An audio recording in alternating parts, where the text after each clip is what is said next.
ಕಾಳಸಂತೆಯಲ್ಲಿ ಅನ್ನಭಾಗ್ಯದ ಅಕ್ಕಿ ಮಾರಾಟದ ವಿಚಾರಕ್ಕೆ ಸಂಬಂಧಪಟ್ಟಂತೆ ಅಕ್ರಮವಾಗಿ ಅಕ್ಕಿ ಶೇಖರಿಸಿಟ್ಟಿದ್ದ ಗೋಡೌನ್ ಮೇಲೆ ದಾಳಿ ಮಾಡಲಾಗಿದೆ. ಹುಕ್ಕೇರಿ ತಾಲೂಕಿನ ಬಸ್ತವಾಡ ಬಳಿಯ ಗೋಡೌನ್ನಲ್ಲಿ ರೇಡ್ ಮಾಡಲಾಗಿದೆ. ಹುಕ್ಕೇರಿ ತಹಶೀಲ್ದಾರ್, ಆಹಾರ ಇಲಾಖೆ ಅಧಿಕಾರಿಗಳು ದಾಳಿಯನ್ನ ಮಾಡಿದ್ದಾರೆ. ರವಿ ಗಜಬರ, ರವಿ ಹೆಬ್ಬಾಳೆ ಅನ್ನುವರಿಗೆ ಸೇರಿದಂತಹ ಗೋಡೌನ್ ಇದಾಗಿದೆ ಅಂತ ಹೇಳಲಾಗ್ತಾ ಇದೆ. ನೋಡಿ, ಇಲ್ಲಿ ಅಕ್ರಮವಾಗಿ ಅನ್ನಭಾಗ್ಯದ ಅಕ್ಕಿಯನ್ನ ಶೇಖರಿಸಿಡಲಾಗಿತ್ತು. ಈ ಗೋಡೌನ್ ಕಾಳಸಂತೆಯಲ್ಲಿ ಅಕ್ರಮವಾಗಿ ಶೇಖರಿಸಿಟ್ಟಿದ್ದಂತಹ ಅನ್ನಭಾಗ್ಯದ ಅಕ್ಕಿ ಇದು. ಬೆಳಗಾವಿ ಜಿಲ್ಲೆಯ ಹುಕ್ಕೇರಿ ತಾಲೂಕಿನ ಬಸ್ತವಾಡ ಬಳಿಯ ಗೋಡೌನ್ ಮೇಲೆ ಇದೀಗ ಅಧಿಕಾರಿಗಳು ದಾಳಿ ನಡೆಸಿದ್ದಾರೆ. ಫುಡ್ ಇನ್ಸ್ಪೆಕ್ಟರ್ ಇರ್ಫಾನ್ ಉಸ್ತಾದ್, ಇನ್ನು ಶಿರಸ್ತೇದಾರ ಲೋಕೇಶ್ ಡಂಗೇರ್ ಅವರು ದಾಳಿಯನ್ನ ನಡೆಸಿದ್ದಾರೆ.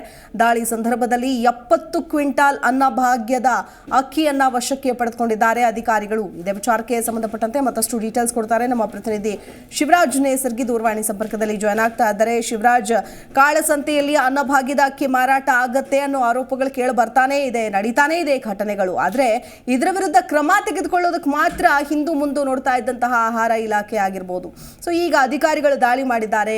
ಎಷ್ಟು ಮೌಲ್ಯದ ಅಕ್ಕಿ ಸಿಕ್ಕಾಕೊಂಡಿದೆ, ಜೊತೆಗೆ ಈ ಶೇಖರಿಸಿಟ್ಟಿದ್ದಂಥವ್ರನ್ನ ವಶಕ್ಕೆ ಪಡೆಯಲಾಗಿದೆಯಾ, ಬಂಧಿಸಲಾಗಿದೆಯಾ, ಅವರ ಮೇಲೆ ಪ್ರಕರಣ ದಾಖಲಾಗಿದೆಯಾ?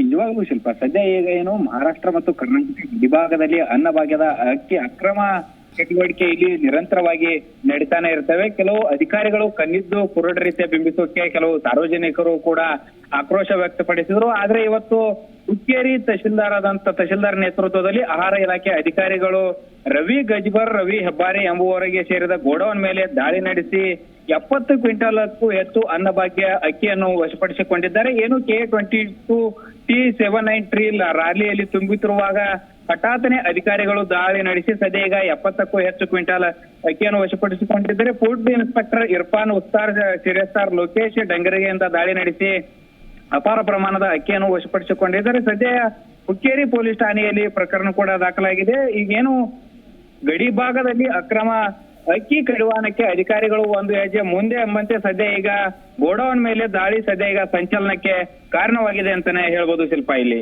ಓಕೆ, ಧನ್ಯವಾದ Shivraj ಡೀಟೇಲ್ಸ್ಗಾಗಿ.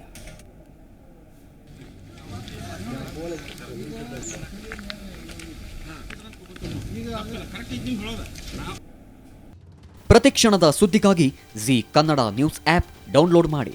Live TV, latest updates, entertainment, lifestyle, technology ಸುದ್ದಿ ನಿಮ್ಮ ಅಂಗೈಯಲ್ಲಿ.